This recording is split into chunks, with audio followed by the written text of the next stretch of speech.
The God who asks us to forgive those who offend us 77 times 7 cannot forgive us 7 times 7.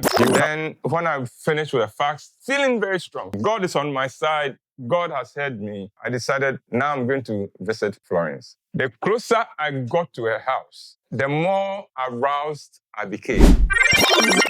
Hello, uncle. How many times can God forgive someone who commits the same sin? Asks for forgiveness, yet repeats it over and over again. Confession. This is a question I have asked myself many times in the past when I was much younger. When I was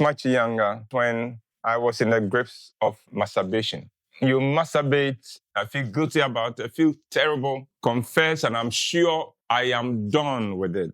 Give me a day or two, I am back there, and here I am confessing again. And after a while, I know even at the time when I'm confessing, I know I'm going to do it again.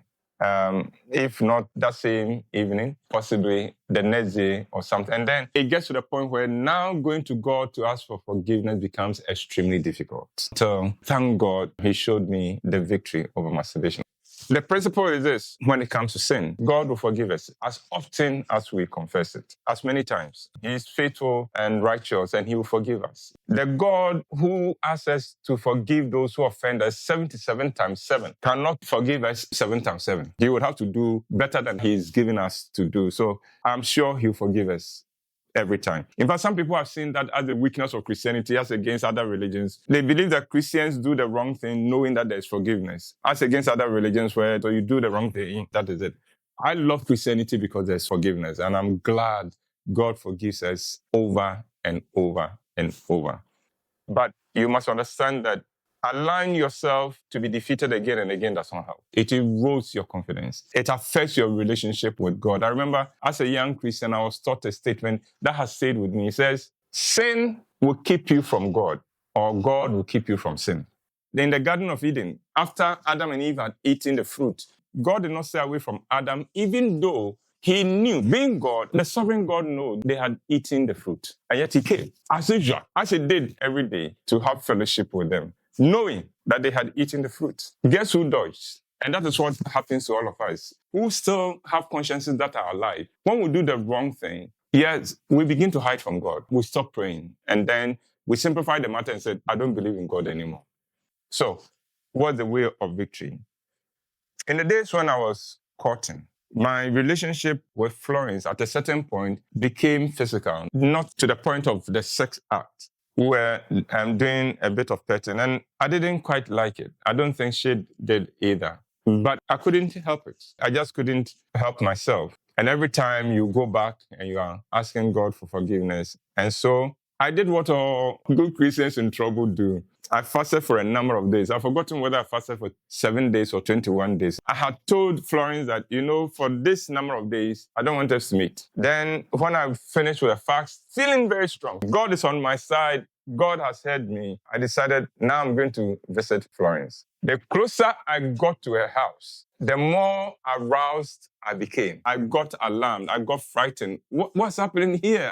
I just did a fast. I shouldn't be feeling this. I began to pray desperately in tongues, and mercifully for me, I could hear a voice, almost as if God was speaking to me, and he said, you are using the wrong tool. That's not how to fight this. Use the word of God. I recalled all the memory verses I had stored in my mind on purity and holy living. How can a young man keep his way pure? Your word have I hidden in my heart, that I may not sin against you. Put to death, therefore, that which belongs to the earthly nature. Walk after the Spirit, and you will not fulfill the desire. Those verses that speak on purity, victory over the flesh and over sin. I went over them. And as I repeated these over and over, the sexual urge that was mounting within me began to drain off. And from that day till we married, our relationship did not get physical again. I've shared my own story with you, and I hope it helps you. As often as you go to God, yes, He'll forgive you, but I'm giving you another tool so that you wouldn't have to succumb to defeat, so you can walk in victory over the desires of the flesh.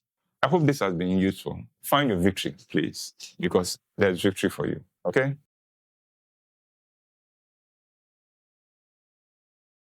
What is your take on women dating younger men?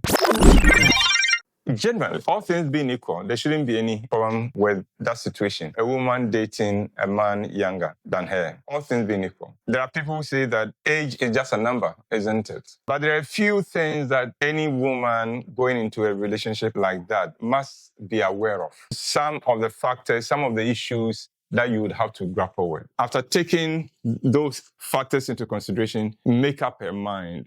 So, one of the issues a woman dating a younger man would have to grapple with is the man feeling that he is not respected and would assign the reason that it's because you think you are older than me, you are not respecting me. That may not be the issue at all, but whenever the woman questions his decisions, he would see it as disrespectful and would assume that you are disrespecting me because you are older than me. And that could result in all kinds of situations. Now, of course, where the man is older and the woman is younger, the man can still feel disrespected, but will not use the age as the reason for the disrespect. The second one is the differences in biology. I don't have biological clock. A woman does. It is possible that the woman may have been on the wrong side of the biological clock. The young man may want to see children. But these days, you can go around it with adoption. You can go around it with medical breakthroughs that make it possible to have children. And so that may not be such a big deal. But at least you must understand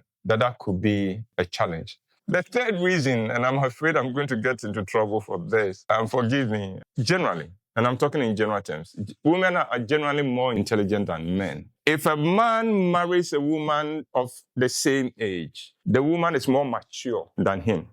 If she marries someone who is younger than her, the difference in intelligence can be huge. The young man, even at his best, may look and sound childish to her. And that is why in the traditional setting, it was encouraged for men to marry women who were about 5, even 10 years younger than them. But the woman catches up after marriage quickly. And then very soon you will hear things like, why did you say that? How could you even think of that? So the point I'm saying is that all things being equal, there shouldn't be a problem, but there are social issues, there are biological issues, and then there are cultural issues that you'll be confronted with. Be aware of them. Have a discussion with some of the people you respect. Seek a counselor to help you so you don't go into this blind. But these are issues that can be handled, dealt with, but just be aware of that. Well, this is Uncle Ebo Whyte, and as I've always said, you can ask me anything. So we'll come your way again with another question. Hopefully, it will be an easier question.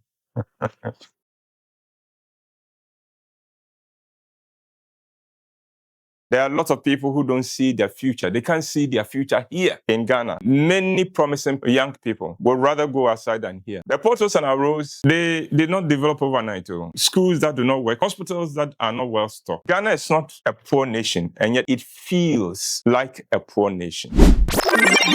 Hello, Uncle. I came across a video on Facebook where an individual was talking about an opportunity he grabbed during the cedi redenomination. That opportunity became his breakthrough. This individual believed that you should prepare and be smart when you get an opportunity. I work in an institution that conducts mass recruitment. I am not in HR, though the department relies on me to run their IT services and data management. About 3 years ago, I was assigned to post newly recruited staff based on the data I had and where vacancies existed. As usual in Ghana, everyone wanted postings in Greater Accra, Eastern, and Ashanti regions.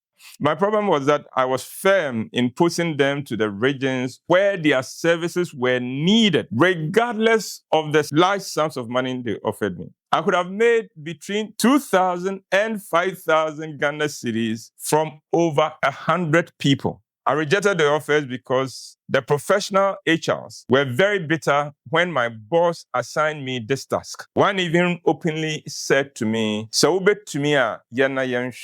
other words, if you can do the job, do it and let's see. After watching the video, I feel like I missed my opportunity. Was it right for me to be firm and maintain my integrity? Or should I have taken the money regardless of the consequences?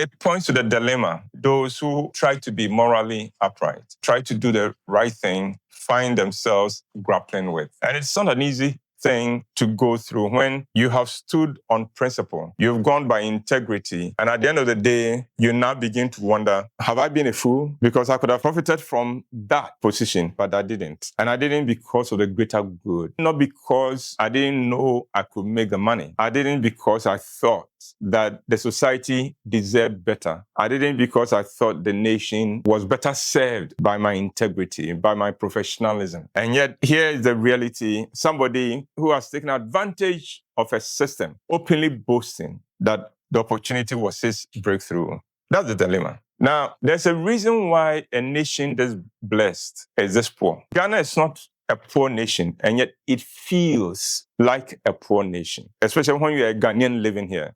That is the reason why many promising young people would rather go outside than here. There are lots of people who don't see their future. They can't see their future here in Ghana. And the root cause of it is that there are people who have been given positions of trust, who take advantage of that position to enrich themselves, and they don't care what happens to the bigger society. You can say that I don't care what happens, but it will hit you. The portals and arrows, they did not develop overnight. It is somebody's job to mend them. Why is it not being mended? Schools that do not work, hospitals that are not well stocked. If everybody was doing what this young man did, who could have taken a minimum of 2,000 Ghana cedis from over 100 people just to put them. If everybody was doing that, we wouldn't have those struggles. We have a decision to make in Ghana. Are we going to continue cutting our tongues and roasting it for meat? Or are we going to understand that this nation needs the sacrifices of all of us, that this nation will be put together by all of us? The fortunes of this nation can be turned around with each of us doing the best we can for Mother Ghana in the positions we find ourselves. If Ghanaians got to the point where no matter where we find ourselves, we put Ghana first, we put the community first, we put the society first, I believe we'll make a paradise of Ghana, which was the wish of Kwame Nkrumah. I believe so too. So to the young man who sent me the message, no, you are not a fool. You are not a fool. Except that in the land where the majority do the wrong thing and support the wrong thing, they're in such an atmosphere, in such an environment, the minority who are doing the right thing will look like fools. But you are not a fool. You did the right thing, and I applaud you for that. I only hope that Ghana can boast of a lot more people like you. I also hope that that guy on the video would wake up one day to realize that all you've done is that you cheated yourself. You just grilled your tongue for meat. My brother, keep doing the right thing. Of course, you'll be called all kinds of names, but for the sake of Ghana, you take the abuse. It's fine. Ghana is better for you, and I celebrate you. And that has been Uncle Ebo Whyte. You can ask me anything. God bless you. I'll come your way again with another question.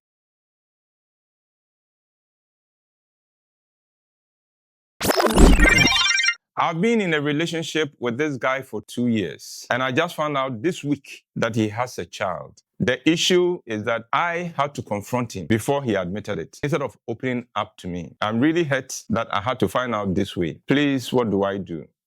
In the first place, I'm sorry that you've had to experience this. It shouldn't have been the case. I can only imagine the pain and your bitterness at what has happened. Because there's the issue of why didn't you come clean with me? And if you didn't come clean with that, what other rude shocks am I likely to discover along the way about you? It raises the questions of credibility, of trust, and all that. But those can be negotiated, you can handle them. If he's, for instance, learned his lesson and wants to become a different kind of man, then why not? We could decide to give him another chance. But if he had a child while this relationship is going on, then that's also a different matter altogether, which means that then it's evident that he was cheating in the relationship. Does that mean you are dealing with somebody who cannot be trusted, who is a philanderer? I'm just raising various issues. Having said all that, this is what I would recommend. Bring in a counselor, either from your family or from your church. That would help. Don't get into dating and make it look as if it must end in marriage or therefore it's a waste of time. No, that's why it is called dating. It is for you to study the person. And now that you've discovered that